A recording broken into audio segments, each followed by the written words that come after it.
Greetings, fellow father figures. Tiki here. And BlueDragonFive. And welcome to a very special Father's Day episode of ListMania, the show where we love prolonging to the number one pick. BlueDragonFive, how the hell are doing? It's Father's Day. It's Father's Day. We've got Finding Dory to talk about. Very much kind of a fatherly movie in that regard, but we'll probably be talking some Finding Nemo in this podcast as well, spoiler alert, because we're going to be talking about the best Father's Day movies in the realm of animation. Dragon, this was kind of something that, I gotta say, I don't know about you, I had a hard time with this list. Me? No, I didn't have a... No? I didn't have a hard time. I had a difficult time. Once basically we split up which we wanted to talk about. I mean, that's the only difficulty I had, is I had to make sure I had some honorable mentions on the docket to mention what was left over, essentially. But I knew my main picks were secure. You didn't really go over any of mine, so I was lucky. Cool. But anyway, because I claimed dibs to my number one, which we'll get to. I think I can guess it, but... And I can guess yours, too, so we have a really good God, guess. by all means. I'm sure you'll be shocked if... And we believe me, I told him to keep it random, so we really don't know what the specifics are for each of us, but I think we can know each other. We can both guess our number one. I think that much is clear, so... But anyway, so also the main reason I decided to go with animation, because first we were going to talk about various other Father's Day topics, and we usually do list on Father's Day. It's traditionally kind of the tradition. It's funny because Mother's Day and Father's Day have kind of turned into our traditional list days. It's kind of just worked out like that. And I just wanted to specify the parameters, at least what I was thinking of. I hope your list coincides with this, but we'll see what happens. Basically, it's like movies that animated films. That just seem like they'd be great for just sitting down a feel really Father's Day appropriate. Like kind of the movies, because originally it started off as a list of all movies, live action animation. I just kind of realized going through it, oh my God, there's so many great animated ones. This could be a list in itself. Right. And there we go. So list of animated films most appropriate to screen on Father's Day. It doesn't mean necessarily it has to be set around Father's Day, but films were the theme of doubt Father's. Any of ours are kind of set around Father's Day. They are, but like the films that just feel most appropriate, kind of like fatherly in its themes and stuff. For sure. All right, so you want to kick things off. Before we get into that, though, you know what else is very fatherly? What? I don't know why they're fatherly, but just go with it. The Movie Machine Podcast! What happens when you take four funny people and improv a movie based on a random story generator really fast? Find out each week on the Movie Machine Podcast. So, BlueDragonFive, it's Sunday. They've got a new episode up, episode 17. You want me to tell you about it? Please. Okay, so it's a classic undercover police drama. Ooh. Classic good old buddy cop story. Yeah. You're going to love this. All right, tell me. Brad Garrett. Yeah. And Willem Dafoe. Yeah. Then you got Cameron Diaz as a love interest that they're going to fight over. Okay. And then I like this description. They always have like a funny description for the last cast. Like last week it was, and whoever played the girls from Despicable Me, which I still that's Miranda Cosgrove, guys. I still kind of chuckle at that. But anyways, for this week, it's a definitely phoning it in Chow Yun Fat. So. All right, it's Jacob Gulliver, Kyle Decker, Ben Lifson, and this week's special guest star, Max Savage. Now, I've never heard of that guy, but that's just an awesome name. So you know who that is. No, I don't know who. From Super Academy. It's my boy. It's your boy? I don't mean that like, literally he's kind of my surrogate son. Remember? Oh, God. Okay. I know what you're talking about. No. Folks, there's a lot of names from Super Academy to keep track of. A lot of awesome talent involved in that show. The character show. I had a hand in helping create, so he's like my surrogate. Okay, well now you've got to listen to Dragon. If you listen to any Movie Machine podcast, you have to listen to this one. HotChocolateMedia.net. So appropriate for Father's Day. Exactly. Okay, let's jump right into it, Dragon. Give me your 3 honorable mentions. Okay, so number 13. These 3 are tough. I'm going to go by them real quick, just kind of establish why they're on here and why they're not on the main list. So at number 13, The Jungle Book, because it's not exactly any fathers in it, and Mowgli's kind of taken in by the jungle. It's kind of more than one singular father. He also technically does have a father in Aquila. Yeah. So I mean, it's a bunch of fatherly figures for Mowgli, and it doesn't feel exactly kind of nailed down to one, but definitely the theme of fatherhood is in there, but between Baloo kind of, there's a fantastic moment from Jungle Book, the whole I treat kids like my own cub. I mean, that says it all right there. Why it's on the list. It's just such a really close relationship they have, but also again Bagheera. But I'm also kind of mixing other the new Jungle Book in there too with Akela and Bagheera. Akela was definitely more memorable in the new Jungle Book for sure. Certainly. Anyway, so point is, Jungle Book's on there, but because it's not directly kind of a father-based movie, I kind of put number 13, but still wanted to address it. Number 12 would be Hotel Transylvania. By the way, I'm sorry, I don't know why I'm saying 13, 11, 12. I mean, pick number 3. That's the way we didn't go over that before. So number 3 was Jungle Book. Number 2 is Hotel Transylvania. Hotel Transylvania, it's not the best of movies. It has it's not the best of movies. It's kind of muddle. It's kind of half Tartakovsky's excellent film. It's kind of half Sandlerian elements. But at its core, though, it is kind of a Father of the Bride style story of kind of the father can't let go of his daughter growing up, and for that reason, it's on the list. Okay. Honorable mention number 1. I have a lot of fondness for this one. It's a very underrated movie. People really harsh on it. Robots. Oh, okay. I don't really remember any fatherly dynamics there. Go into it. Well, he was on my animated fathers picks way back when. He was high up there. I love the father in this movie, but it's not. Again, we're not picking these purely. At least I'm not picking these purely because of a father, just a father, but more kind of like the themes and kind of like the bonds of the fathers to the sons. And it's I hear you. In Robots, the thing, my favorite part of Robots, my favorite element of the whole movie is Stanley Tucci's character, Herb Copperbottom, and I think it's a strong enough case that throughout the whole film, it's a film about this son who's so inspired by his father, and his father's really supportive, tells him you can do anything, you can shine no matter what you're made of, and you really embody that philosophy, just that bond and that kind of that father that's there for you. Really is kind of the backbone of the film, and that's really the main my favorite part of that film. Man, it sounds sappy and sentimental, I know, but it kind of reminds me of my dad. So oh, I always have a soft spot for the Stanley Tucci Herb character because of that. It's always my father. All right. Okay, I'll go through mine super quick. I've got 2 Disney classics on here, and then I've also got I'll run through the ones that are kind of connected. I kind of cheated on this. I did technically 4, but I'll mention 2 really quick. The Wild Thornberrys movie and the Rugrats Go Wild. Nigel Thornberry, I'm a froggy and I'm frogging. I mean, that's all I have to say for Rugrats Go Wild. And you know what? I do think it's kind of cool how they make Nigel Thornberry a father figure to Tommy Pickles. I don't necessarily think it works in a very serious way, and that movie is certainly kind of ridiculous, but... It's Nigel Strawberry! Right. I mean, I don't know. There's some good stuff in there. I honestly think the Rugrats Go Wild is underrated. It's probably the most underrated of the Nicktoons movies. It's underrated, but it does have its problems. It does. And then I've also... Bruce Willis. Come on. I've also got the Wild Thornberrys movie on there. I'm a sucker for sentimental Nigel Thornberry stuff, and this movie's got some of that. Having said that, the reason why I didn't put it on is because I feel like the crux of the Wild Thornberrys movie was more the relationship between Debbie and Eliza. And so it's not really a fatherly movie. It's more kind of in the vein of Lilo and Stitch or Frozen, where it's more of a sister movie.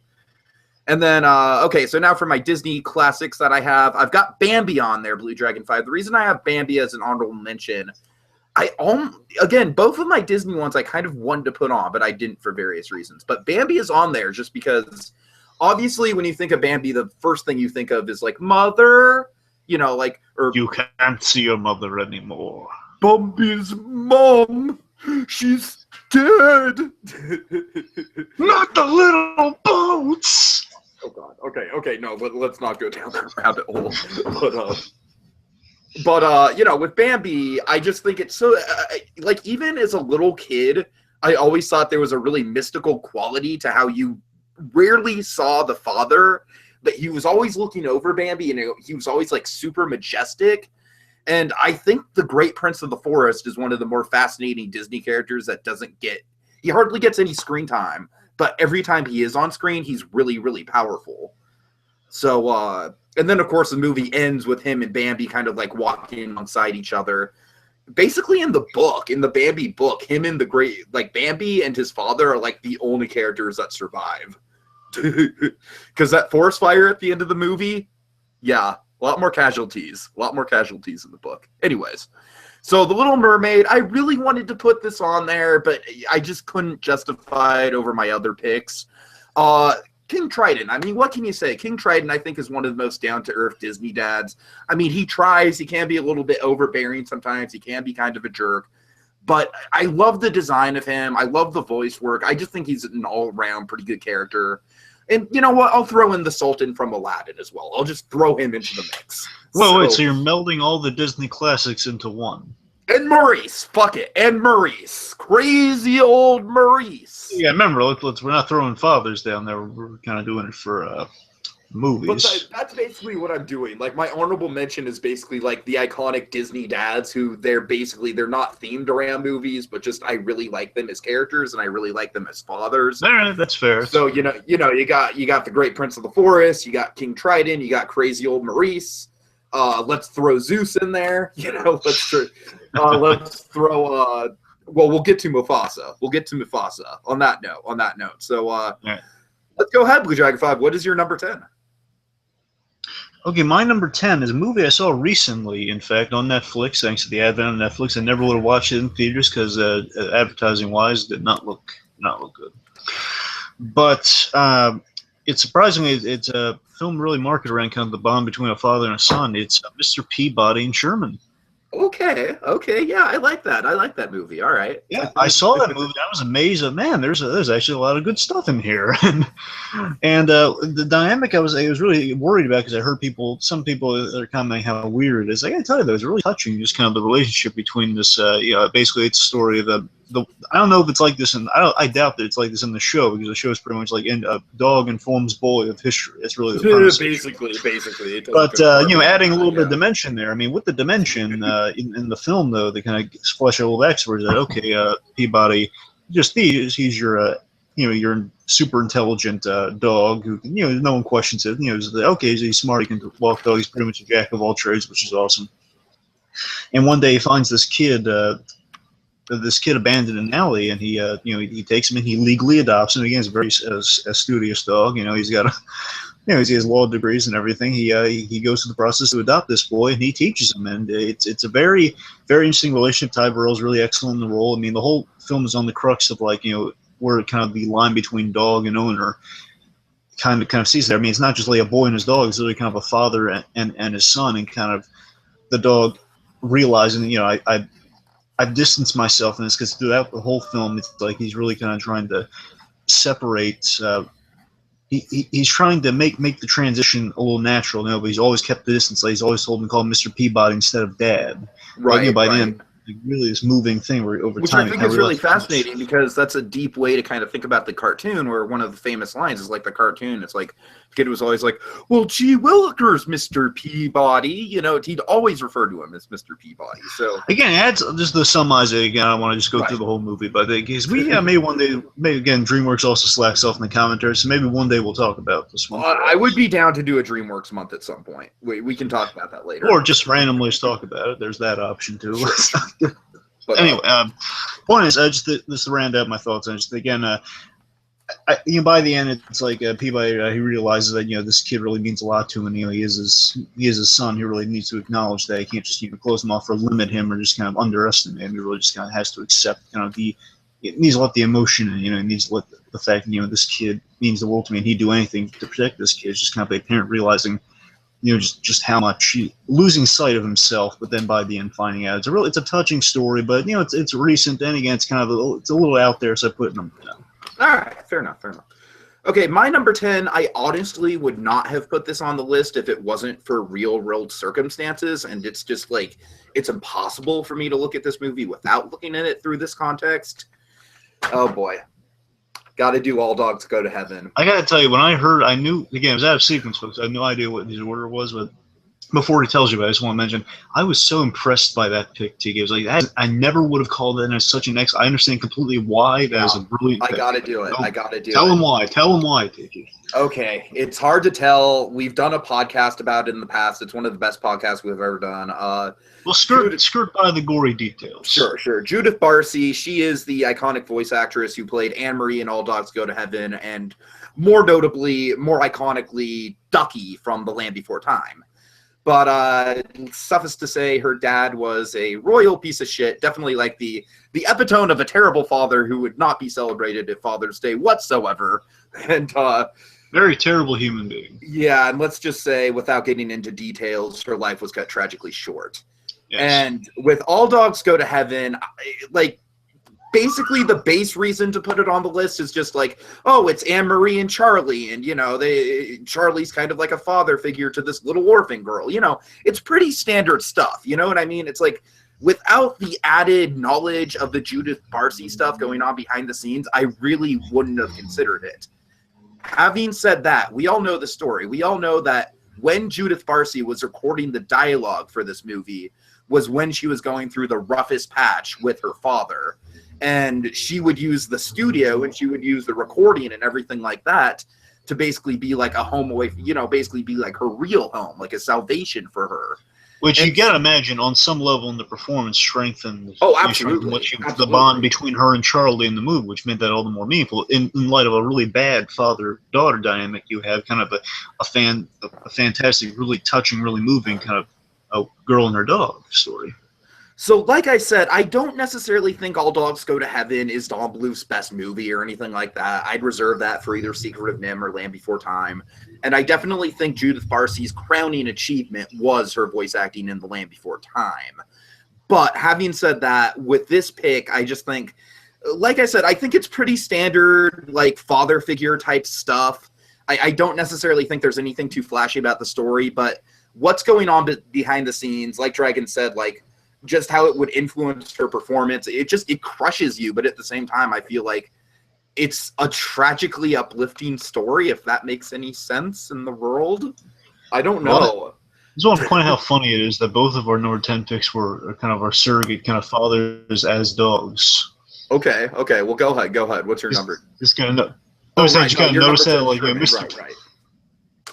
Yeah, Mr. Peabody and then Charlie Barkin, father pets of the year. Anyway, so my number 9. Yeah.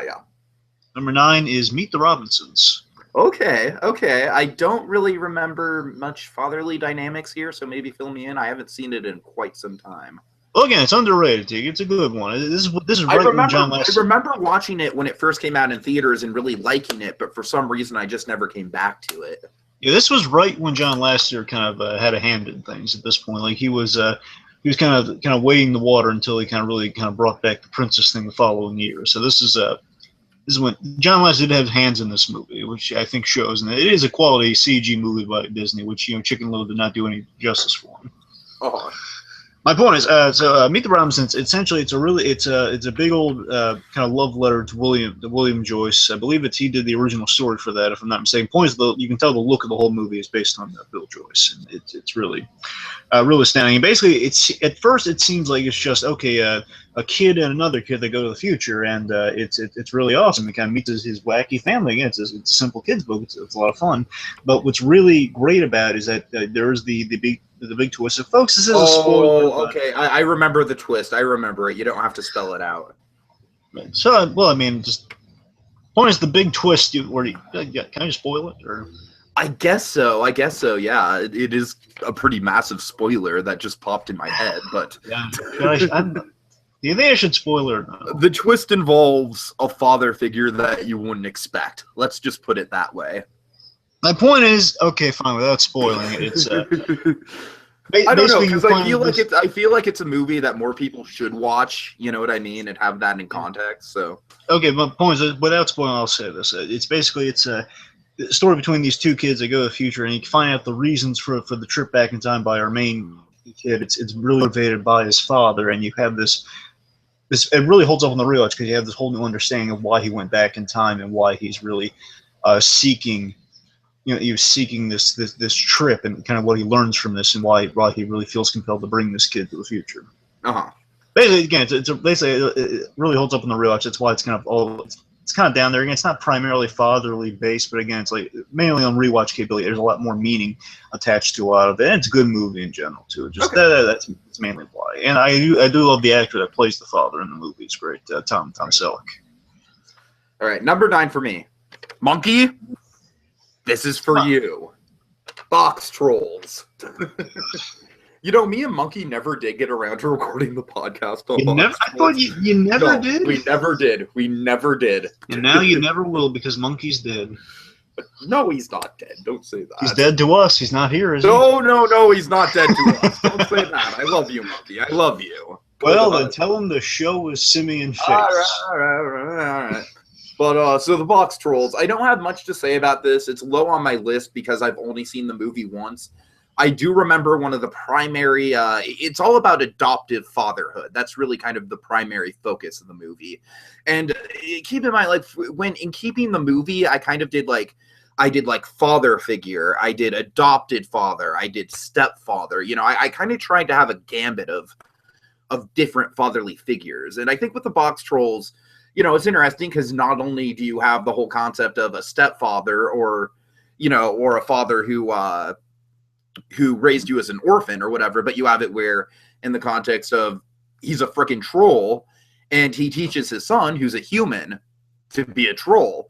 And there's this whole language barrier that runs throughout the whole film that I actually do find quite touching. There's a lot of moments where the human character who does know how to talk, who does know how to speak English, because he frequents the surface world and everything, and the Box Trolls live underground, so he lives among he goes among the humans, so he learns English.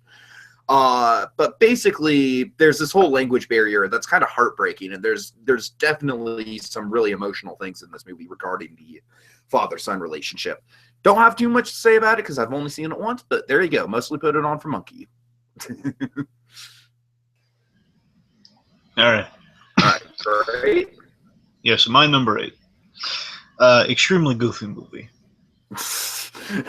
You couldn't do Goofy movie because you knew I had that claimed, but okay, let me hear it. I mean, look, no, I'm not gonna fight you. It's Goofy movie. Look, any Goofy movie thing is automatically gonna have awesome fatherly stuff because that's the main crux of the Goofy franchise. So yeah, I mean, obviously, believe me, my first pick probably would have been. I mean, my pick over this would have been the other Goofy movie, but I'm just saying though, it's obviously the first one far superior, but this one though has I have a lot of nostalgia, a lot of connections to it. You know, watching it on home video, but also I do love kind of the message of the film. It's just kind of it's Goofy dealing with empty nest syndrome and just seeing kind of the lengths. It's really touching. They've seen the lengths a father will go to kind of be in a son's life, and he does come through for him in the end. It's really again, I'm saying like I'm talking about the first one. I know, but go with me here. I'm saying that it's still the fact that any parent, even if they do have kind of like a heartfelt kind of journey or kind of a heartfelt revelation of like kind of letting their child grow up, you do have to realize that they're still going to be in your life and they're still going to be a part of you, and it's like him growing up and still wanting to be there, and it's a lot of fun. It's kind of like the fun fantasy of like what if basically it's a back to school but through animation with Goofy. It's like, what if Dad went to college with you? Imagine the shenanigans that ensue. But again, it's a touching thing that Max realizes, there's nothing I can do to change who my father is. I've already accepted that I am not my father's. It's not the worst thing in the world to be my father, but at the same time though, I gotta accept that he's gonna be who he is, and I just gotta live with that. I gotta own that. My father is kind of, again, they don't really play the whole my father is a celebrity thing. My father is known for this sort of stuff, and I just gotta get used to that. All right. So again, a lot of nostalgia for it. It's a lot of fun. It's a fun setting. That's really why it's on there. It's a fun Father's Day film. Okay, my number 8 is probably the most unconventional pick on my list, but just go with me here. It has a lot to do with childhood nostalgia. Having said that, I do think it's a genuinely underrated movie. Pokemon 3, Spell of the Unknown. Yeah, so explain this one. I have no idea what you're thinking. Okay, here we go. So, basically, this is the darkest and most atmospheric of all the Pokemon movies. And it's very subtle, it's very understated, and it's very emotional. And it all has to do with the premise of a little girl having a close relationship with her father and then losing her father and the recovery that she goes through with that. And you know what the recovery is, which I really like, and it's a really cool kind of metaphorical thing. Does it involve Pokemon? It does involve Pokemon. Yes, it involves Pokemon. Okay, basically her father got lost in the realm of the unknown looking for the legendary Pokemon Entei. I think I remember this one. Yeah. And then Entei comes to her, and she is convinced that Entei is her father. And that's basically the crux of the movie. Most of the movie is just like, there's some other stuff going on where she has Ash's mom kind of kidnapped to be her motherly figure. Yeah, I definitely saw this one. Right. Yeah. And that's kind of how they get Ash and Brock and company into the story. But the crux of the story, I feel, and the strongest elements of it is just when you have the little girl interacting with Entei, and just Entei is like, he's like, I am not your father. And then the little girl is like, she's just so insistent. She's like, no, I know your papa. I know you're him. And I tell you, Dragon, it's heartbreaking. It's really, really powerful stuff. I think this movie is really definitely the hidden gem in the Pokemon franchise, because it's less of a Pokemon movie and it's more of just kind of like a psychological drama more than anything else. I don't know. It's interesting. Like, it's not the strongest pick. That's why it's, and I am kind of stretching it a little. I just like the metaphorical thing of Entei as the father figure, and then her confusing Entei with the actual father. And there's some really emotional stuff that they draw from that. Okay, so what's your number 8? Well, let me say I do see what you're going for on that one, and from what I do, thank you. That seems befitting. Okay, let's see. My number 7 is Mulan.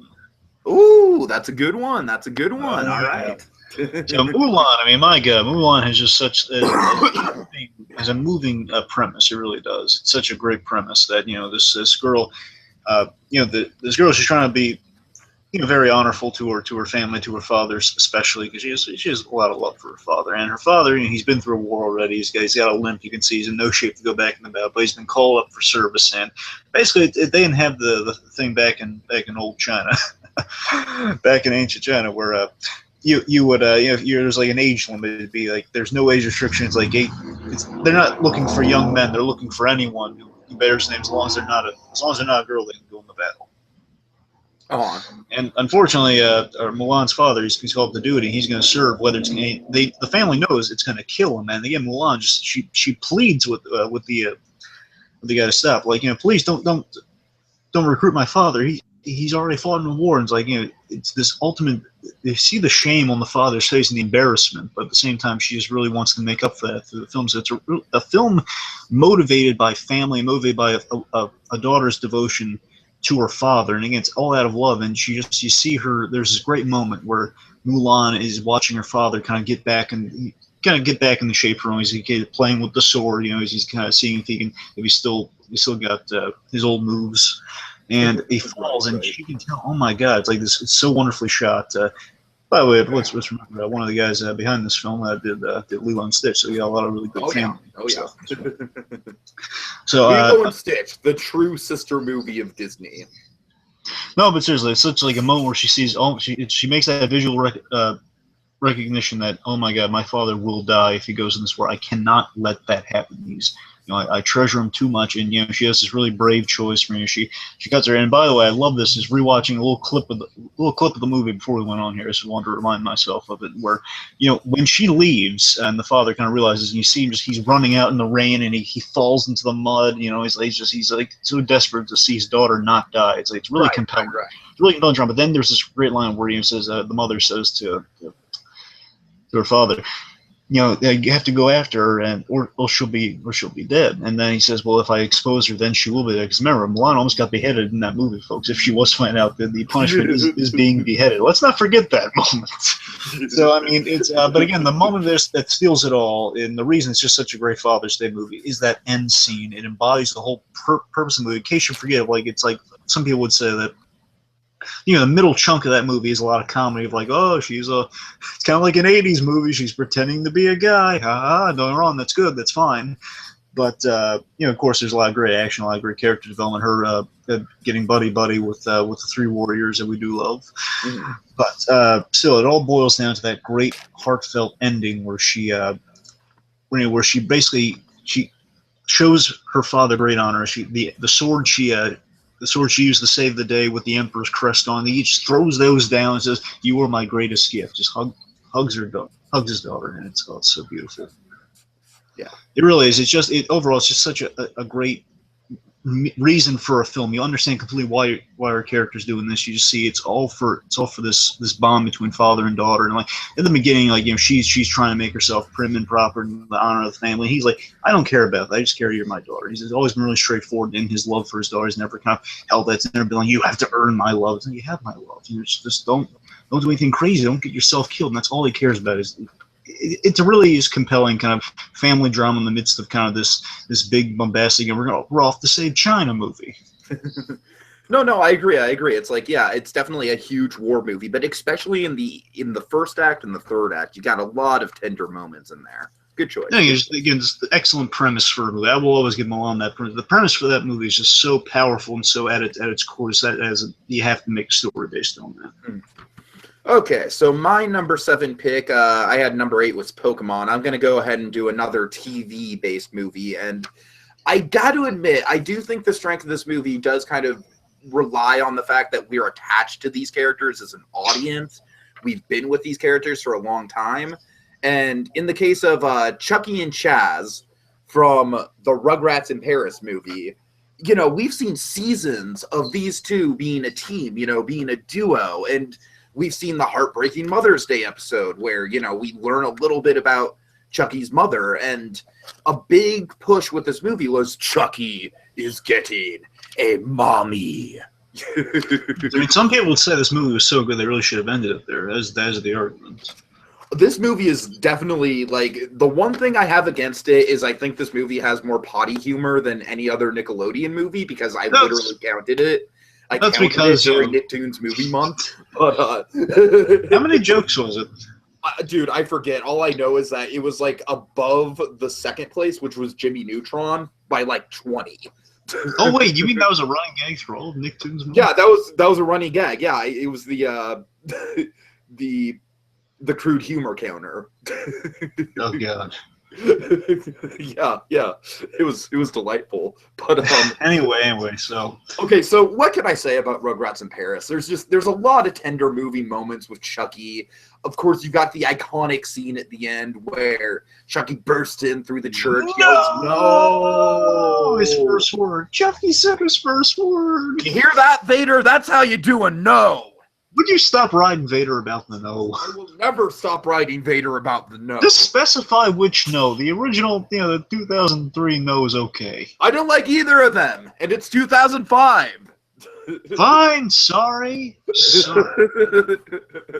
All right, but I don't really have much to say beyond that. Like I said, the reason why it's not in my top 5 is because I really do feel like if you're just going into this movie knowing nothing about the Rugrats, it's not going to be as emotional for you. But this is the second Rugrats movie. We've been devoted to these characters for a long time. This was the last great burst of Rugrats for me. This was the SpongeBob movie equivalent for the Rugrats. You know what I mean? It was after this, it started going downhill. I like Kimmy was kind of just I remember liking Kimmy at the time, but she was going back and watching the movie. She's not really in it that much, and then she kind of. I tell you, because of the Splat channel they have on Team Nick now, they play a lot of it. And I gotta tell you though, the rewatch it I loved when they played the old episodes, basically everything before Rugrats in Paris. Yeah, everything before Rugrats in Paris is fine. I mean, when they introduce Dill, I feel like there's a little bit more potty humor in there. But, yeah, there's this weird thing. There's a period with Dill where it's okay again. It's in still the cell animation days. When they shift over, basically the look of Doom for the Rugrats is when it was done on computer, really cleaned up on computer. Right. Well, basically, when things look brighter and the lines look cleaner, basically you can tell it's not done on cell animation. That's when it starts. That's when the quality starts to go down. Yeah, sorry. I mean, go on. No, it's okay. My point is, it's just it's a great Father's Day movie, especially if you and your dad grew up, if you're a 90s kid and you and your dad grew up watching the Rugrats like me and my dad did, you know, it's a great movie to watch on Father's Day because we totally remember the dynamic that Chucky and Chaz had, and this is like the ultimate culmination of that. So that's all I got to say. But can I share a quick Father's Day related story? Sure. Well, I mean, just because it ties in the Nickelodeon, it has nothing to do with Rugrats, but I will say something about Rugrats to tie it all back in there at the end. I just want to mention that my grandfather and I, we always have like a really fond Nickelodeon memory. So yeah, back when when the Flash games were really popular, I guess you can still play it on the Nickelodeon website, perhaps. I think you can still play it. As a kid, you know, when you're a kid, you don't really read through the instructions of the story premise, and sometimes you have an adult read it to you. My grandfather, because he had the computer in the room back in the day. It was Cat Dog's All You Can't Eat game based on the episode All You Can't Eat at Taco Depot. And what he always remembers is if you lose, Rancid Rabbit yells, "Cat Dog!" And Oh, God. And he always, still to this day, he quotes that. Just like he says, he imitates Rancid Rabbit. He always remembers that. It's a little thing. I just want to say, it's like always like he never watched any of it all the way through, but he knows that I've always we had a moment. Anyway, so the last thing I want to say is going to take us to the next thing. So Rugrat, based on this, I love the idea of the beginning of that film. You know, Chucky has that great bit there where he really asks for a mommy because he sees how they kind of lonely played the Pinocchio thing. Yeah, I mean, I love that he sees how sad. It's also the beginning has a Godfather parody, and the Godfather is an iconic Father's Day movie. So there's that. Certainly, that is fantastic. But I mean, just that moment after that scene where he asks for the mommy, where he sees just how sad and kind of lonely his father is. Yeah. I mean, that just says all. Chaz Spencer is always one of the best fathers on that show. He is. I think he's like the only competent father. Yeah. I mean, he's a close. Again, they all have to be incompetent for the story to work at times. Exactly. I think I would still argue Lou Pickles. I mean, aside from falling asleep, he's pretty competent when he's there. Yeah, I don't know, because I think we've had this debate before, but there's a lot of times where the kids are left in Lou's custody and he loses them. But anyways. So I was saying less bad things happen to him with Lou than they do with the other ones. The other ones are in horrible circumstances. Fair enough. Anyway, so my number 6. Oh, number 6. You go first. So yes, you're at number 6. Number 6. Oddly enough, you mentioned it. Pinocchio. Oh my God, Mamma Mia, Pinocchio. Okay, go ahead. Hopefully our Italian viewers are not insulted by that. Anyway, so Pinocchio. I'm Italian myself. I repeat, so hopefully our Italian viewers are not. There we go. Okay, so Pinocchio, man, it's such an iconic kind of Father's Day story. This one's like in the history books, of like, a lonely man. He wishes so desperately for a son. And I think the Blue Fairy summed it up perfectly. When she just said, you brought so much joy to children. He's a toy maker. You brought so much joy to children all around, and you still have not been blessed with a son. He's a lonely old man who lost the opportunity to have kids long ago, and he loved the joy of having a son. And basically, if you created something so lifelike, said, "Oh my God, if I had a kid like this, I'd kill for it." And the Blue Fairy just takes pity on this. He wished upon us, literally the Disney philosophy embodied in a film that stuck so well. It's magical. It's wonderful when you see Geppetto just kind of out of his gourd, excited about having a kid. He's like, getting an apple. He's like so happy to send his son off to school, and you see how just the lengths in which he goes to, the ridiculous lengths we don't see on screen, I'll admit, but still, just the lengths, the idea that he gets stuck in the belly of a whale looking for his son somehow. We don't see how. Right. And apparently he can still send a letter that just communicates, yes, I'm in the belly of a whale somehow. There's a lot of logistical issues if you break down that movie, but we're not going to go down that. The point is, how does he know to send him to school? Like, is he enrolled in school? Like, what is that process like? I digress. Well, remember, he just wants to send them to school. It's like, I guess it's. I know, but that shit would never fly now. Well, now, of course. I'm sorry. Go ahead. Point is, and it's such. This one to me just feels like the iconic kind of like the father's.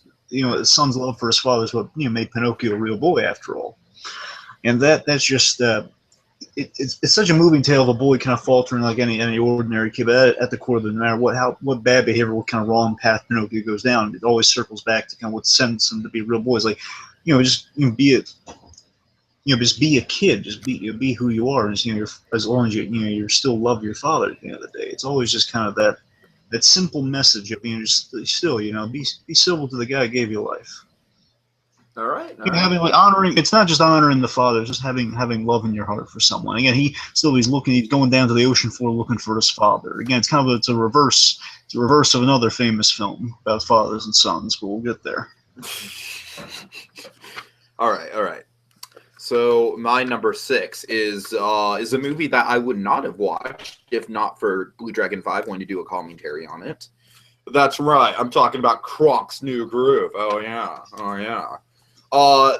For my money, BlueDragonFive, this has got to be the best direct-to-DVD sequel for Disney. Really? I think there's a fair argument to be made for it. Having said that, I think the reason why it's my number 6. I can't put it in the top 5, but the thumbs up. The goddamn thumbs up from Poppy. Yeah, the goddamn thumbs up from Poppy. I love it. It's absolutely like heart-meltingly adorable, the length that Kronk goes through and how much he wants that thumbs up. And you know what? When he gets it at the end, even though it's the most predictable thing in the world, it's also just so damn cathartic. So I don't know. Maybe it should have been a little lower. I digress. But Kronk's New Groove, just the whole thumbs up from Poppy thing is like my favorite thing in the movie. And it's just like a big running gag that like run throughout it. And I mean, how adorable is that to like watch it with your dad and just be like, all I want is a thumbs up. I mean, look, we all seek approval from our fathers, and that's what that movie communicates so well. That's exactly. And we already love Kronk, but our heart melts and goes out to Kronk no matter what happens to him, because we know all he wants is just a little thumbs up from his father. I mean, look, that's exactly why I think it's such a good Father's Day movie, because it's so simple. It's like the most simple goal in the world, just the thumbs up. But he goes to such great lengths to get it. I don't know. It's a bright, breezy Father's Day movie. It's only like it's barely over an hour long. It's a quick sit. So I'm like, hey, Dad, sit down. Let's watch this. Let's have a few laughs. Right. Okay. What's your number 5? Yeah, my number 5 is a film that came out this year and it was really good. Kung Fu Panda 3. Okay, I still haven't seen it. Yep, I know. You're way behind the Kung Fu Panda. I'm way behind, yeah. That's why I let you have the... I mean, don't get me wrong. I kind of wanted to take Kung Fu Panda 1, but then I figured it was fair to just... I assumed you were just going to do the whole Kung Fu Panda trilogy. Well, no, I mean, again, I think the one it's not all 3 movies are about father. I mean, the first one, yeah, with kind of the story behind the villain's backstory there. 2 is not exactly kind of a... Mr. Ping is a very strong character. I didn't want to make it just central because we like a father character. It has to be really a story about fatherhood. Because Mr. Ping stuff is really strong. I might have cheated a little bit with How to Train Your Dragons, but I know. I was wondering if you're going to realize that or not. But no, I realize I cheated, but I have a good reason why I cheated. But anyway, so Kung Fu Panda 3, of course, I think you're going to relate to me and why you definitely have to watch the Kung Fu Panda trilogy, because of the third movie, and the main reason it's on here, because one of the best elements of Kung Fu Panda 3 was Bryan Cranston. Bryan Cranston. Yep. As Li Jan Po's father. Oh my God, he was. There's so I just want to. I could bore you to tears just telling you all the wonderful, how fantastic he is as Po's father. He really is. He's so good, but I think it just boils down to one scene for me. Which is why this movie just there is a really interesting story.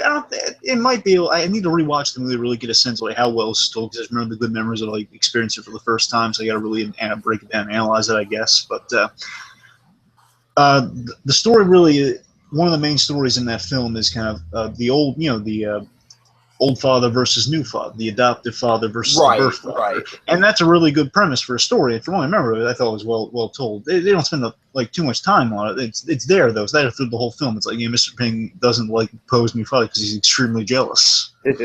Oh. It's hilarious. Mr. Ping is just he was definitely like a strong central kind of like pull at your heartstrings element of the first movie.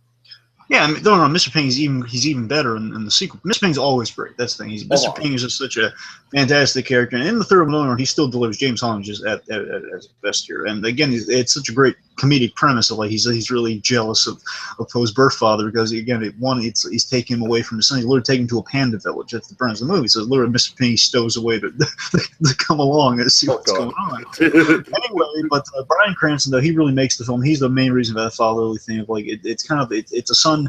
It's the great take on the whole, like, you finding out who you really are, whose son you are. You can't forget about the other father, and like, what you become again without Mr. Ping. You don't have Poe becoming, the Dragon Warrior, any of that, kind of becoming who he is, being that distinct fighter. Because again, it's like an unconventional guy having an unconventional backstory. But with Li Jian, you get to see again a lot of Poe's kind of instinctual panda traits that we all know and love. The wanting a lot of food and kind of the being big in the belly and rolling around and being kind of adorable, all that stuff. Right. We get to see kind of times 10 with Cranston. It's hilarious. And there's this great scene. It all boils down to this one great scene. It's probably you can find clips of it online, I suppose. But just the boil down, it's this great scene where Li Jian and Poe, they bond. Poe is giving him a tour of the Jade Palace, and because he's just trying to welcome his father and show him through the armory, and they kind of like Li Jian is kind of touching things when he shouldn't. Mm-hmm. And then basically he and Poe, they just kind of get into a thing where he's geeking out over seeing his father like touch and wear kind of the armor and the weapons inside the room. He's like, so, and basically it's this montage of awesome father-son bonding. Oh God! Bryan Cranston montages. Yeah. And it's great, and it just boils down to this one moment. I think I've told you about this before. My favorite Cranston moment in the entire film is it's so true to being again with one moment. Again, now it's two. I mentioned in the trailer there was another gag where it's like just Cranston winning an Emmy. You can hear the sound of like Cranston winning an Emmy or being nominated for an Oscar in the background if you listen really closely. Where he just says, "I'm sorry." You hear like in the trailer, but this is not the moment I'm talking about. So that's another moment of Cranston being awesome, where he says like, "I'm sorry you lost your son." Right. That was a great teaser. That whole thing. But the one time in the movie, though, the thing you get to see is just so great. It's like he spins Poe around for a gag, and then he's cut to randomly after that. We cut through him spinning at top speeds to then just them standing next to him as like you don't see it, but Poe is like bent over. You hear him throwing up. It's like oh god. And just like so fatherly. So again, just Cranston's captured so perfectly. No. It's so universal. Fatherly, just like looking to the side, but with his hands on his son, patting him on the back, and just going like, "There you go, attaboy." Oh god! The animation's perfect. Just giving like such a father. They captured fatherhood so well, which is like such a universal fatherly thing. When the kid gets sick, you're there for him. Say, "Okay, it's okay, let it out." Just giving a look like, "I don't know why I'm here." Just hysterical, but that's something. That's why it's on the list. All right.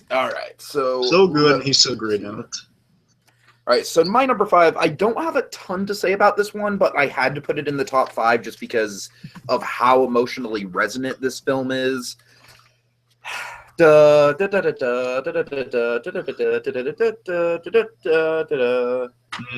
getting into a little bit of a debate here. Are we? You tell us why, Tiki. Tell us why you like this one. Because the crux of this. Well, obviously, Up, just brilliant movie, one of Pixar's best, totally like emotional from start to finish. But obviously, you've got the kid, you've got Russell, you've got Carl.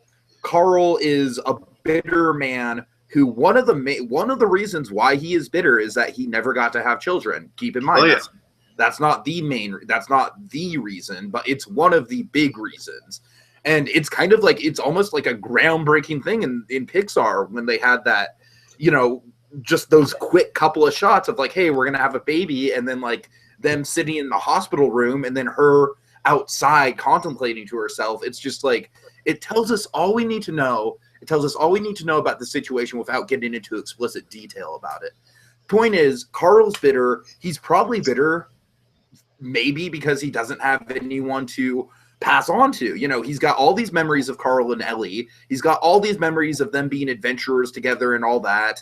All he has is that house. So when that house goes, that's when that house is his legacy, and that's why he's so strongly attached to preserving that house. When that house goes, he's got nothing. So I don't know. I'm honestly surprised that you think this is that much of a debate because, look, with Russell, he granted it might be a little bit more of a grandfatherly figure, But with Russell, you do have to keep in mind there's that emotional element of Russell's dad walking out on him when he was really little. So Carl is definitely more than just a father figure to Russell. I think Carl, by the end of the movie, is practically an adopted father to Russell. And look, I'm not saying the main crux of the movie is the Carl and Russell relationship. Of course it's not. The main crux of the movie is definitely the Ellie stuff in the house and everything like that. Having said that, Up is just such a fantastic movie, and it's just such like I said, it's an emotional powerhouse, and you do have with the Pixar dynamic, we've always got that classic Pixar formula. You got the two main characters working off of each other, and Carl and Russell were arguably, because like with the Incredibles was more of a team thing. I think if I'm remembering correctly, BlueDragonFive, I'm pretty sure Carl and Russell were the first all human like Pixar duo, and I think it works really well because with Pixar, you have a lot of contrast there. You have, like, of course, the spaceman and the cowboy. That's a classic one. You've got the giant furry creature versus the tiny creature with the one eye. You've got the neurotic clownfish and then the forgetful, and Dory. Well, yeah, not counting Incredibles, then yes, you're right. It's the first kind of humans buddy duo. Of course, with Cars, you have the Hollywood, the Hollywood guy, and then the Hig. The bumpkin. Right.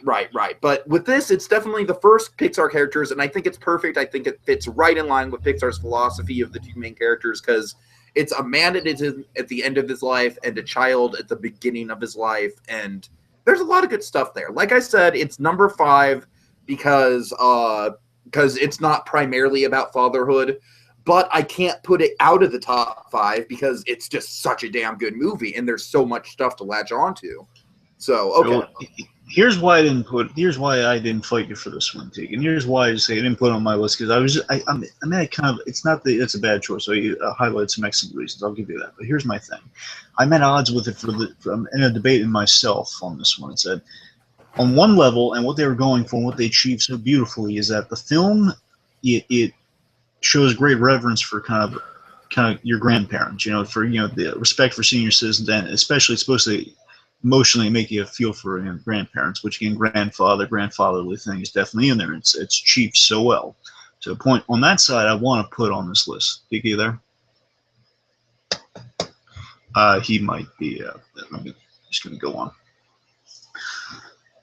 On one side, you have kind of this great grandfatherly experience, which is so well captured, and on the other side of it, though, it's primarily with Carl and Russell, it's friendship. He becomes his friend. That's the thing. I think Carl distanced himself from becoming his father, and we know that there's still room for Russell's father on the side. There, he is kind of an absentee dad, absolutely, but the fact that, again, it feels more like just kind of a friendship and just Carl making a friend who's so different, so unconventional, but it's still really friendship over the grandfather thing. But still, I can't ignore it, though. I'm at odds with it. So, I mean, it's an excellent pull. I mean, again, he is kind of, on some level, he is somewhat of a surrogate father, I suppose. But it's eating away at me, though. It feels more friendship over kind of a friendship, maybe a mentorship. I'm not getting fatherliness from that. Okay, let's see. Point is, again, excellent pull, though. Again, the only reason I held off and I had some other picks, I think, kind of outweighed that. Again, it feels less fatherly, more kind of adventure based, more kind of friendship, kind of friends in unusual places over that. Anyway, okay, let's see. Number 4. Okay, my number 4 is Despicable Me. Now, Despicable Me to me is such a, it really holds up. It holds up so well. It's such a fun movie. Again, it's spawned. It's basically it's put Illumination on the map. Let's face that one. And oh boy, I just want to watch this. So in addition to just being an entertaining movie, it just seems like, okay, like, so villain takes in 3 girls and then they wreak havoc, and initially you don't think much of it, but boy, it's such a good story. It's so fun, but really what it boils down to, it's kind of this great story about a father, kind of a guy. It's like and it's like when you think of your fathers as someone, they were a guy, they were kind of an average person before they became your father. And it's the idea of like seeing you can probably see yourself in this at some level too, probably. And you find that, hey, it's Gru discovering, main villain Gru. It's Gru discovering that, hey, I never thought in a million years I'd like kids, let alone have kids. In the end, for the purposes of the plan, purposes of the plot, he takes in these three girls, and he kind of, over time, he kind of becomes, he falls in love with the idea of kind of having these girls in his life. You see him become more fatherly and kind of doing all the kind of the single dad tropes. Like he's going to the ballet recitals. He's helping him sell cookies. He's doing all this stuff. And I mean, don't get me wrong, Despicable Me 2 really captures kind of like him as the super dad. But still, I mean, I love the idea of kind of a father discovering that actually, yeah, he is a father.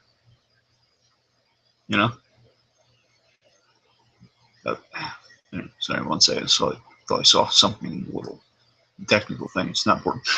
Anyway, so again, just to boil it down, just the Despicable Me, really excellent kind of a person discovering, they actually could be a really good father and kind of discovering what it means to be a parent. Again, I guess it's more parenthood, but again, just because it's Gru, fatherhood. I really like it. It's a strong pick and a great kind of discovery of what it means to be a parent, what it means to kind of be a good father to daughters, and it's really cute.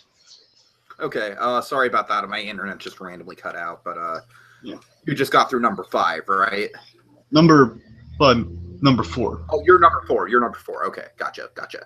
Despicable Me, it's a good pick, definitely. I would have considered it, except I know you like it more than I do, so I just kind of let you have that one. I knew you'd probably pick it. So, all right, folks, my number 4, Dragon.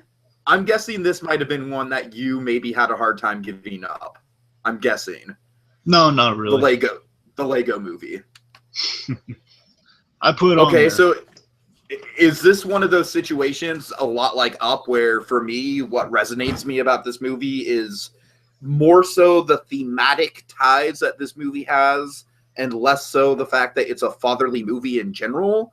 Because, okay, one of the things that I actually like about the Lego movie in terms of being a Father's Day movie is, look, you can sit down and watch it with your dad, and odds are he's going to enjoy it. It's a really, really fun, fast-paced, zany movie. It's super easy to get into, and I just generally think it's a good time. And like I said, I'm kind of one of my criteria for this is just having a good, nice, breezy movie to watch with your dad.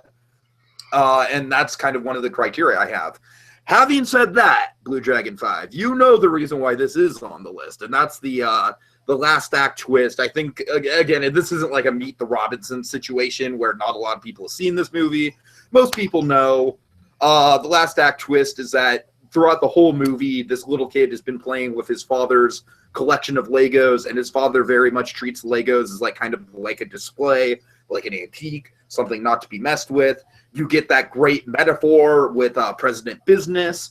And once you know the twist, I feel like the whole movie is kind of like the little kid coming to reconciliation with his father and doing that through playing out a Lego situation where his father is the villain. And I think it's brilliant. I think it's really, really kind of subversive in that way. And, of course, you have Will Ferrell, and when Will Ferrell comes down from the staircase, I mean, seriously, Will Ferrell has like 5 minutes of screen time where he's, where he's the human Will Ferrell, but my God, does he go through a range of emotion from like, hey, why are you down here, to, oh my God, look what you did with this. No, geez, when he holds his own Lego. That's what I'm saying. It's such a beautiful moment. And like I said, the film in general is certainly not about father figures or anything like that. Nothing like that. I mean, of course, you got some fun in there. You've got arguably the Morgan Freeman character being a fatherly figure. Well, look, let me clarify something. Okay, I'll admit I jumped the gun when you said the thing at the beginning there. I thought you were mentioning another pick on your list. So, I mean, this one was on my list of things to consider. So, yeah, you did take this one from me. I was fine with it, though, because I had a plan. But I just want to clarify. So, I mean, I agree with you. This is a good pick. I understand why you picked this one. But the third act, though, with that though, that does justify, because again, in similar vein to one of my previous picks with Meet the Robinsons, you do Exactly. on the Yeah, I rewatch, think you it's do have a very lot of similar. stuff to factor. Yeah. You have a lot of stuff to factor in there. Of course, the big thing is like just kind of you get to see kind of the pieces of the world and what kind of goes that. It makes you question like how much of it is the father's influence versus how much of it is the son's influence. You get to see kind of like their relationship is kind of conveyed through our story in the background. Yeah, absolutely. But I tell you this, when if President Business had a first name, you know what it should have been? What? Al. Why Al? Because he's Al Business. He's all business. Oh, I see what you did there. Okay. But yeah, just again, the moment that I'll give you this, but I love the moment though Wolfers holding a President Business in his hand, just the realization he plays is he doesn't say a word dialogue, but just looking at it, just the reaction, like a parent realizing my kid sees me as the bad guy, such a heart-crushing blow. Yeah, totally. It's such a wake-up call. And just the recap, because you were gone during what I was saying about Up, because you brought up, I don't want to go by with my main, just to boil it down, I was in conflict on that one, because the reason I left it off and the reason I didn't fight you for it is because it feels, I'm there because it feels very grandfather, and that's the vibe they're going for. They have a lot of respect for your elders, a lot of respect for the grandparents. But at the same time, though, it feels more friendship over fatherhood to me. In that All right, I can see that. I see absolutely why you picked it, though. I'm just in conflict with that personally, so I still Sure. I can't call it a Father's Day movie. Okay, no, that's fair. That's very fair. Okay, so let's see. It's your turn, right? What's your number 3? Yes, my number 3 is The Incredibles. Okay, good choice. Knew that would be on there for sure.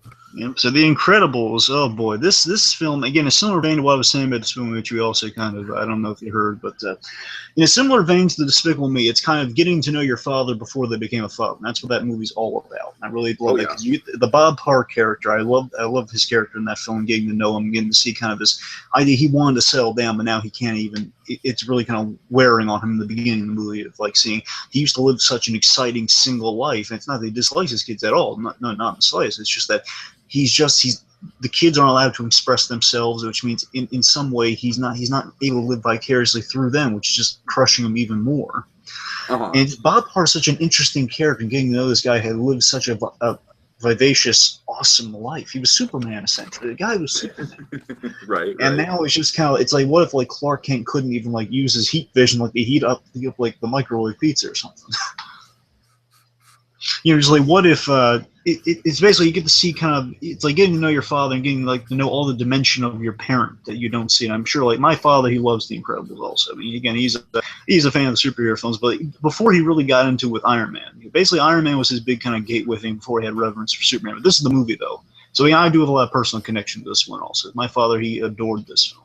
All right, that's cool. But again, just the last thing I'll say on it, though, again, just the moment that really summarizes where you get all the dimension of Bob Parr and just get to see, because by the third act, he becomes like kind of these super dads. He's back in his kids' lives. He's saving them in the middle of battle. It's really cool, really awesome. But again, my favorite sequence in the whole Incredibles film is the Life's Incredible Again sequence, where Bob's coming back from the Omnivore flight, and it's like the Michael Giacchino theme is just at its finest. It's that grand '60s awesome theme that John Williams would shed a tear at, and it's like and just get to see Bob Parr living up. It's like he's the father he probably started out as, just kind of still clinging to these ideas of like, we can still show our powers a little bit, like everything's going great. I'm in love with the most beautiful woman ever, and my kids are awesome. My kid can run fast, and my daughter, she's moody, but still I love her. Gosh darn, my kid. Basically he gets to be super dad in that scene, of just like things are going great for me. He's not grappling with his midlife crisis. That movie really got to show you. Your parents do go, especially your fathers, probably go through a midlife crisis at some point, and you get to see that unfold. I mean, it showed you a side to parenthood, and then especially to the fathers that you never saw before. That's the main reason Incredibles is on there. Okay. So let's get into my number 3. The Lion King. Yeah. Okay, so Dragon, I'm not personally a huge fan of this movie. Believe it or not. In adulthood, looking at it like from a purely objective, like film critic cynical point of view level, I think it's one of the weaker of the Disney Renaissance films, if not the weakest in the run from Little Mermaid to Lion King.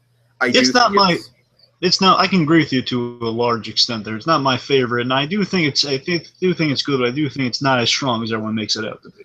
yeah, like I said, like in the run from Little Mermaid to Lion King, and of course, you know me, I've got to lump Rescuers Down Under in there. I do think it's the weakest from that run. Having said that, it is a very good movie. I just definitely there's plot problems with it. I don't think adult Simba is really that compelling of a character. I don't really buy the Nala relationship. It's weird to me because I have a friend who I grew up with and I was very close with, and I would never like we are brother and sister. We're not lovers, you know. I don't know. It's just like it's a weird sort of thing. You can't judge it by that standard. Come on. I know I can't judge it by that. It definitely is personal, but I just don't think there's enough development for Nala. But and I think Timon and Pumbaa are fucking assholes for the most part. Hey, come on. There's a lot I don't like. That's uncalled. What about Lion King 1.5? They were awesome. Pumbaa's fine. Timon's a goddamn con artist. Oh yeah, what's wrong with that? We watch a show with a con artist. All right. Let's not go down this rabbit hole. Let's not. We love con artists. What are you talking about? Oh god. Okay. Anyways, you know what was awesome about The Lion King? What? Mufasa. Oh yeah, you're darn right. Mufasa. I mean, come on, James Earl motherfucking Jones. That's what I'm saying. It's like, in a way, James Earl Jones has played two of the most iconic fathers who are like diametric opposites of each other. You've got Darth frickin' Vader, and then you've got Mufasa, like the symbol for all that is good and awesome in fatherhood. I don't like Jonathan Taylor Thomas Simba. I think he's a freaking brat. I don't like Matthew Broderick Simba because I think he's like just a boring blank slate who lost all of his personality. But I love Mufasa. Mufasa is the most awesome element of the movie. The scene in the clouds is freaking like astonishing from an animation level. And the reason I have this on the list so high, and it was practically cemented a slot in my top 3 before I even kind of ranked it. Come on, you got to go with that death, man. That death. Oh my God. I mean, this is the serious Father's Day pick. This is the pick that you watch with your father. You see how awesome the Simba and Mufasa relationship is. And then when you get to that scene, all you want to do is just hug your father and just be like, thank God you're still here with me, because wow, it's a powerful moment. It's a really, really powerful, ballsy moment. It's, for my money, I don't think anything tops in Disney. I really don't. I mean, even stuff in Up. I mean, it's just like, it's so soul crushing when it happens. And especially just the whole idea of Simba having to nuzzle the dead carcass. It's, oh man. But like I said, the reason why this is on the list is because it does such an awesome job of building up Mufasa as so likable. It's crushing when we lose him, and it's absolutely cathartic when we find him again in the third act. So I still tell you, the moment that always gets me is like right before the death, where he has that kind of moment where he realizes his brother is about to kill him. There's that revelation. It's like, come on, Scar, help me. It's like, says, I could help you, but no. Okay. But let's can I just transition us on like a happier note with James? Sure, by all means. I just want to mention there's a funny also my number 2 pick also involves the death of a father. So. Oh jeez. Yeah. So many sad fathers. Okay, anyway, so a brighter note, transition before we're depressed again. Oh God. James Earl Jones, he has a hilarious. Tiki, I know you're not a fan of the show, but there's one episode I think you actually really would like, and James Earl Jones is in it. He's fantastic in it. The Big Bang Theory does have a great. James Earl Jones is so great in The Big Bang Theory because he has a lot of fun with it. It's primarily it's based on him as Darth Vader, but no, they have a lot of Mufasa jokes in there. Where basically the idea is Sheldon is starting his own Comic-Con, so he's calling celebrities, and he goes to meet James Earl Jones, and you think traditionally, oh, he's going to annoy a celebrity. It doesn't go that way at all. It's a complete fantastic left turn where James Earl Jones, like in real life, basically he realizes, oh my God, it played James Earl Jones like the most awesome celebrity ever. It says, you like Star Wars, don't you? He's nods, yes. You know, I've been in other movies, but you don't care about that. Gives a nod. Says, well, you know what I have to say to fans like you? I like Star Wars too. And then basically the whole episode, I kid you not, is like him and Sheldon going on like the most awesome day ever because, and this is the reason, this is hilarious.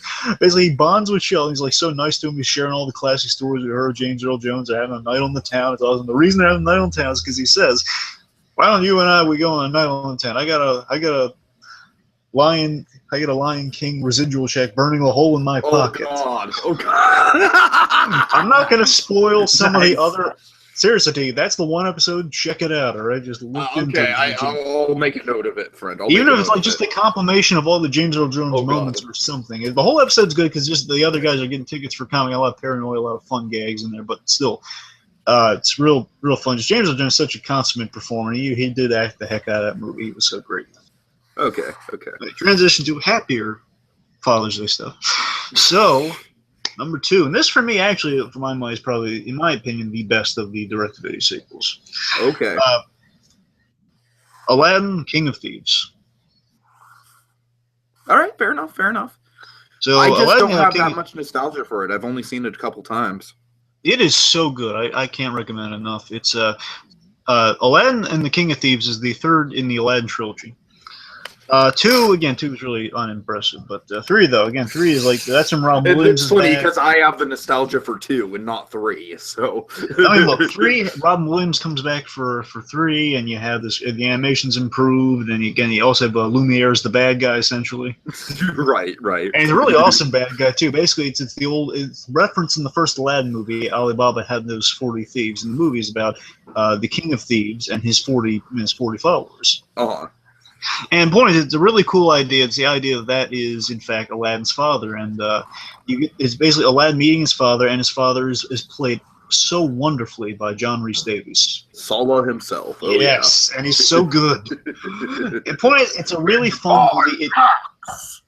It's like the main follow-up you want. Like 2 just fleshes out why Iago's on Aladdin's side. That's all that 2 does. But 3, again, it's this great adventure. It's the wedding of Aladdin and Jasmine. The thieves crash the party, and basically it's Aladdin kind of figuring out he's trying to find his father, and he bonds with a father who, like him, is a thief. And it's basically kind of a redeem the father story. And it's a lot of fun stuff. I can't really spoil it, but again, it's a really great dynamic between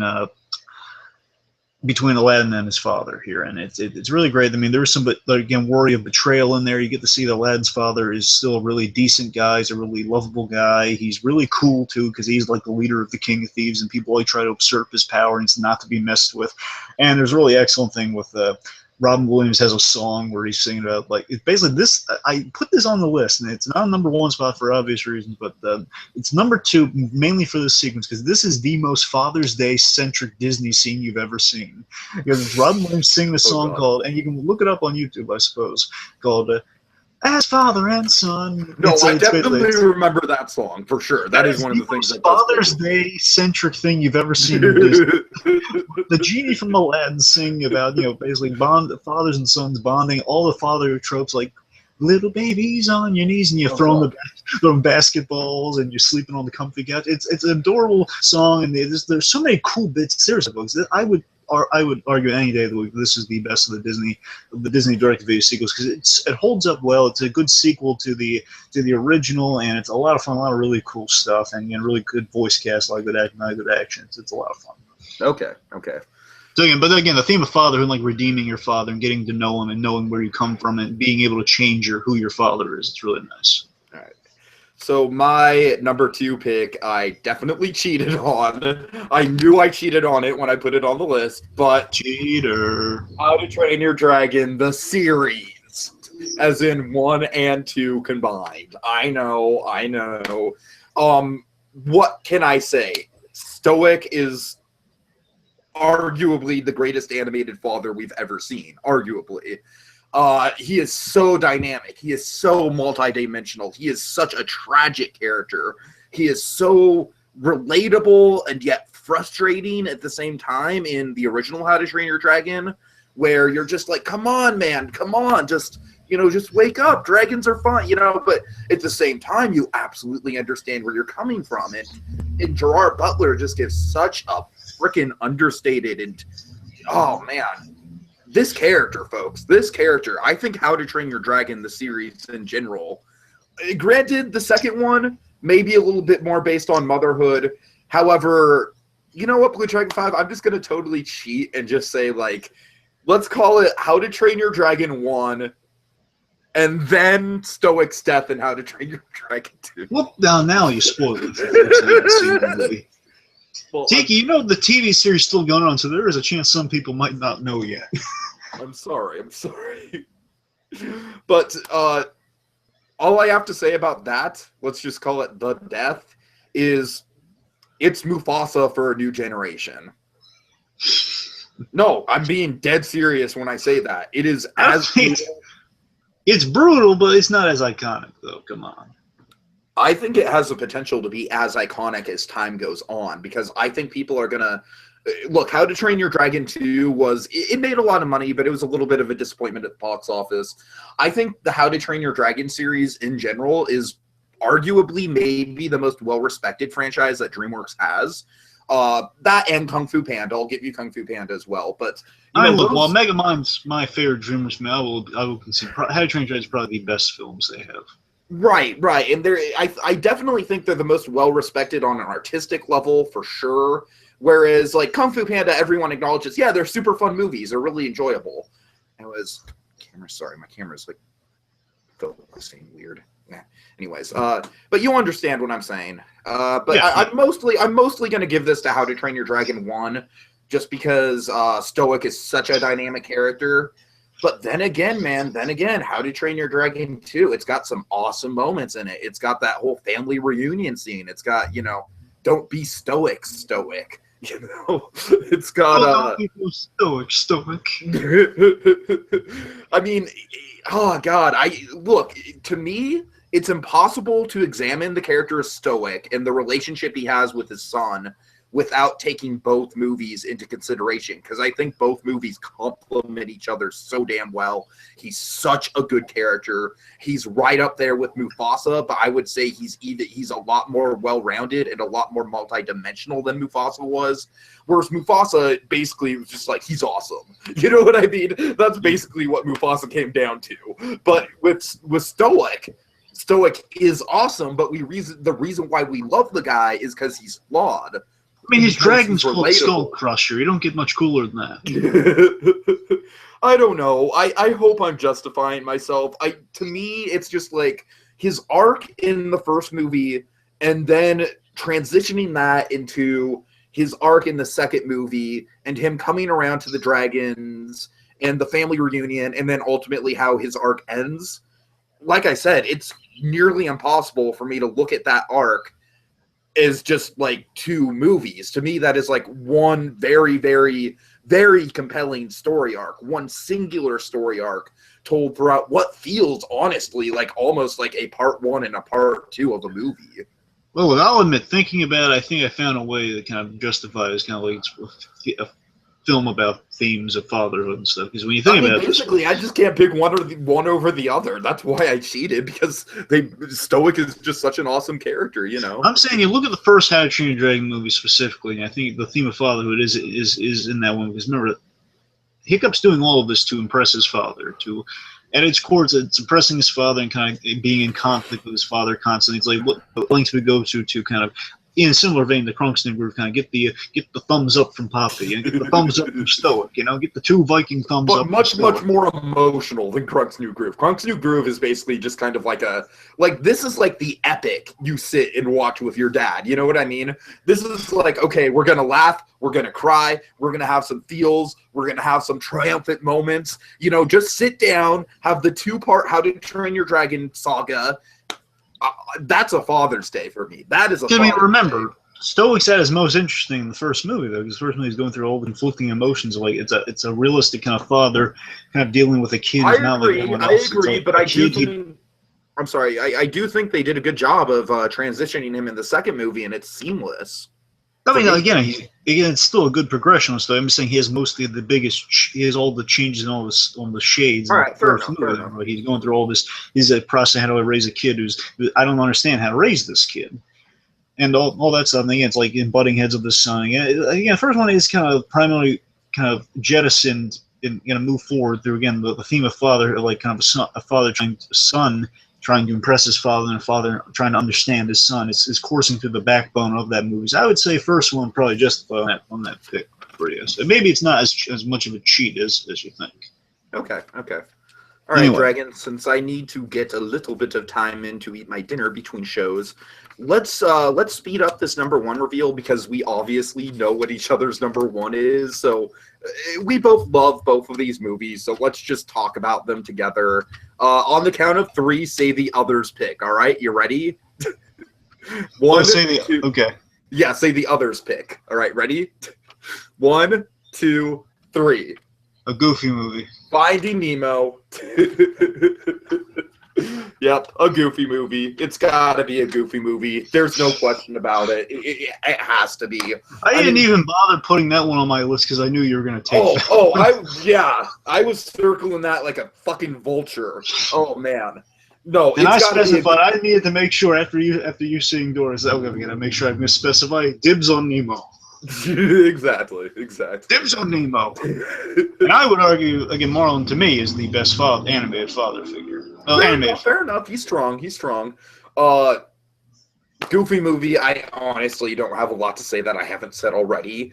It's the best depiction of a father-son relationship I have ever seen in any movie, animated or otherwise, I think. It is, it's classic. It's iconic. It's certainly underrated to a certain extent, but I also do think 90s kids have a huge reverence for this. If you grew up with it, then you absolutely love it. I mean, there's no other way around it. It's like, I'm terribly sorry about that. But I don't really have a whole ton of love to say about Goofy movie, except as soon as we picked this subject, it's no question. It was no contest. It was a Goofy movie and then 10 runner-ups. Or 9 runner-ups. You know what I mean? Yep. Okay, wait, do you have anything quick to say about Goofy movie?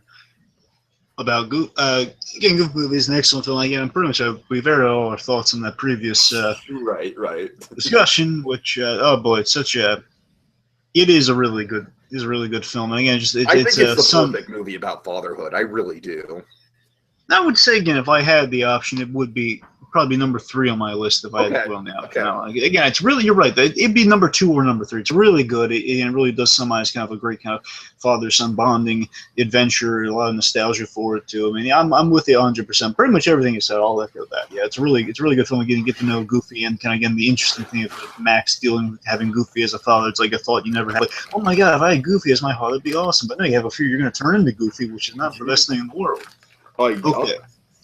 So let me quickly go over some stuff on Nemo here. So just to boil it down here. Again, Marlon, to me, I am so fascinated with Marlon. Honestly, just thinking about it, I rewatched the movie yesterday. I'm really excited to talk about Marlon's role in Finding Dory because I think it's very understated, but he's got a lot of really great moments. So basically, to get prepared for today, I rewatched Finding Nemo yesterday just to kind of refresh myself on. I got to tell you, it holds up so well. It holds up even better. Absolutely. I've watched it. You watch it a few times. You know it like the back of your hand, but still, it holds up tremendously well. And Marlon, honestly, he's like on my top 5 favorite Pixar characters ever. He's so good. But when I just brought the idea of like let's talk about just Father's Day movies. I mean, not for a moment whether it was going to be live action when it was in the mix of live action and animation. Finding Nemo was at the top of it without a moment's hesitation. For a second, Finding Nemo is at the top of it. It's the perfect Father's Day movie. It is. It's just the boil down like my just emotionally why this movie is just so perfect for Father's Day of all days. It's that, again, Marlon is not just being one of the best fathers in animation. It's like the lengths in which a father goes to. It's like that philosophy, like, I will die for this child. Like, you see Marlon, his whole world is just ripped away from him in the first couple minutes. I mean, Up is still probably owns like the most depressing yet moving opening in the beginning of all pages of history. But Finding Nemo is a right number 2. It's a number 2, and inside it's not depressing, it's emotional, so that's the difference there. So, you know what I mean? You're right. Point is, Nemo was the contender. Nemo was the huge one for that. But the point is just seeing this father and getting to see like the tragedy this father endures, and still you understand completely why he's insecure, why he's overprotective. We've seen the overprotective father thing before, and sometimes it gets old of like, oh, he's overprotective, he just needs to get over it. But no, you understand completely why he's that way, and you feel so bad for him, and you understand completely what his thing is, and it always boils down to kind of like 3 scenes of just why this movie is the perfect father. If you had your father, I mean, again, my father's more for The Incredibles, but still, I mean, everyone just inherently loves Finding Nemo. You're hard pressed to find someone who just like says, "Oh, I hate that fish movie." I definitely I think outside of Toy Story, it's definitely the most beloved. I will argue. Movie. I will say it's the most iconic Pixar film. Even outside of Toy Story, really. I'm saying I'm saying outside of Toy Story, it's the most iconic. Yeah, outside of Toy Story, because Toy Story is just a whole other animal when it comes to Pixar. Well, what I mean is like if everyone now is probably lumped Toy Story with Disney with the whole buyout thing, but I'm saying when you think of just like your general like kind of not animation fan, just thinking of like I think they just know that they know Nemo. Everyone their grandmother knows Nemo because they know like the little fish who's been separated from his father story because it's just such a big. It was all over the world. Point is, just avoid that. Just, again, these 3 months just like make it for the perfect Father's Day. I'm just gonna speed past them again. The beginning moment where he's just he's going after Nemo full force there when he's swimming and he's swimming just to save Nemo. And again, that just embodies like that. It's like you're pumping your fist and you're in the edge of your seat. You're just like, "Come on, Marlin!" And that's the most touching fatherly moment. Like if you're sitting next to a father, he'd be like, he's holding back tears, and he'd be lying to you if he said otherwise. Just when that moment happens where it's every parent's and every child's worst nightmare captured so perfectly on film of like your child's been kidnapped right in front of you. You're going to dart as fast as you can going after that boat, and Marlon's in a panic. He's hyperventilating. It's such a magical, it's such a true to life scene. It's so scarily realistically captured in a fish. And the beginning, of course, which I already went through, the beginning is all that stuff. The last one, though, for me, is like, again, it's more based on Marlon as a character. But again, it's like just seeing the drive of this character and why, like, just understand what your father would go through along the journey to save you would be. This moment always puts me there. Let me see when he's taken an unconscious Dory. He was like a surrogate child in the first movie, essentially. He's taken Dory. She's been shocked. She's been knocked for a loop by the jellyfish. He's just like, it's like he has a Superman moment. He does. He has a Superman moment here where he's just oh man. Okay, but seriously, when he's just I'm sorry. Trying to get emotional. I'm doing this. I'm just saying though, when as rewatching has hit me so hard again, it's like this moment, this image is burned into my brain of Marlon holding Doris and telling it like a father telling her everything's going to be okay. No, you're winning. You're winning. Like a child talking down to her, saying, "No, everything's." Like talking up to her, saying, "Like, no, everything's fine. You're winning the game." Actually, he's like looking for that little opening in the jellyfish and just swimming again. He can sustain a few shocks, but he's just swimming through the tentacles, and he's just like, "Just stay away." He's just being shocked the crap out of him, and you have like that the image that's burned in my brain is like Martin with his teeth grit, just saying, "Just stay awake." Oh god, it's just showing you the absolute lengths a father will go to to reunite with his child to make sure he's okay, and just it's such a human tale captured in animation. It's perfect Father's Day film. I dare anyone to tell me different. Again, Goofy Movie is definitely up there. Goofy Movie. I'm saying, I dare anyone, with the exception of Goofy Movie. And you know what, Dragon? It's funny because I would if I would put Finding Nemo on my list, like it was a similar situation. Like I knew you were going to take it, so I didn't even bother. But if I were to put it on my list, it would probably be number 3, right behind How to Train Your Dragons, and I would probably have to bump Lion King up to 4, and so on and so forth. So it's definitely up there for me, for sure. It's just, it's your movie, and Goofy Movie is my movie. Yeah, again, they're both just like kind of random as both of these movies. They're both just they're great portrayals of like kind of like, it's a father and son's. They're both, oddly enough, they're both father-son journeys, but one is like a father kind of remolding. Honestly, the reason why I would probably pick Goofy Movie over Nemo, they're both brilliant, but Goofy Movie, it's all about the father-son dynamic, whereas Nemo, they're separated for a large chunk of the movie, whereas Goofy Movie, a large majority of the movie is them together. So yeah, like one is father finding son, the other one is kind of son. Is father trying to reunite with son, the other one is son trying to distance himself from father. Exactly. Yeah. So they complement each other quite well in a way. Oh yeah, it's both excellent Father's Day films, and I think our number one's just the excellent picks for Father's Day, folks. I mean, just see your parents down, just put in Finding Nemo and put in Goofy Movie. You're gonna be very happy. Okay. So thank you for that, Blue Dragon 5. This was certainly a fun list, and maybe we'll come back to you, like, I don't know, for Mother's Day or something. Who knows? Who knows? But well, we still get at least another Norma Bates season to go. well, that's true. That's true. So, all right. So until then, folks, join us eventually when we return to round up and rank again.